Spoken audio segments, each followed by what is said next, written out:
এই অঙ্কটা বলেছে sine of alpha minus 540 degree equal to চারটা অপশনের মধ্যে কোনটা হবে। তাহলে এখানে আমরা যেটা করতে পারি, সাইন এখান থেকে একটা মাইনাস তুমি প্রথমেই কমন নিয়ে নাও, থাকবে কত, এইটা 540 ডিগ্রি যা আছে, আর এখানে হয়ে যাবে মাইনাস আলফা। এটা আমরা করতেই পারি। তাহলে আমরা জানি যে সাইন অফ মাইনাস থিটা সমান কত হয়, মাইনাস সাইন থিটা হয়।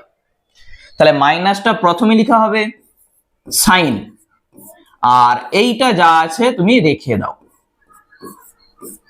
এরপর মাইনাস সাইন, এইটাকে আমরা কি লিখতে পারি, দেখো 3 গুণিত 180 ডিগ্রি, 3 8 54, 540 আমাদের চলে এসছে, আর মাইনাস আলফা।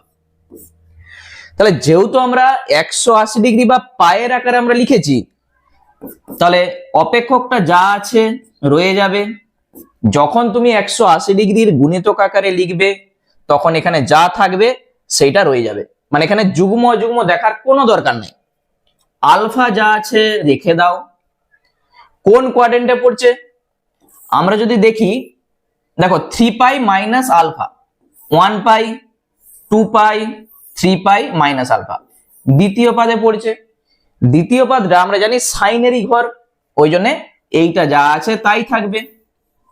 তাহলে মাইনাস সাইন আলফা আমরা দেখতে পাচ্ছি অপশন বি তে আছে, এইটাই হবে উত্তর।